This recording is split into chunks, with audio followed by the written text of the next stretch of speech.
નમસ્કાર દર્શક મિત્રો, ગુજરાત ડિવિઝન ન્યૂઝમાં આપનું હાર્દિક સ્વાગત છે।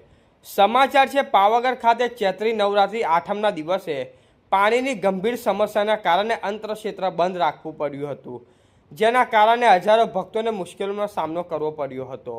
પરંતુ હવે ભક્તો માટે રાહતના સમાચાર છે। પાવાગઢમાં અંતરક્ષેત્ર રાબેતા મુજબ ફરી શરૂ કરવામાં આવ્યું છે અને ભોજનની વ્યવસ્થા નિયમિત રીતે ચાલુ થઈ ગઈ છે। શ્રી કાલિકા માતાજી મંદિર ટ્રસ્ટ દ્વારા અંતરક્ષેત્ર ફરી શરૂ કરવામાં આવ્યું છે અને ભક્તોને ભોજનની સુવિધા ફરી ઉપલબ્ધ બની છે। ટ્રસ્ટના જણાવ્યા મુજબ પાણીની સમસ્યાનો તાત્કાલિક ઉકેલ લાવવામાં આવ્યો છે, જેના કારણે તમામ જરૂરી વ્યવસ્થાઓ ફરી કાર્યરત બની છે। અહેવાલ ભાવેશભાઈ નાથબાવા।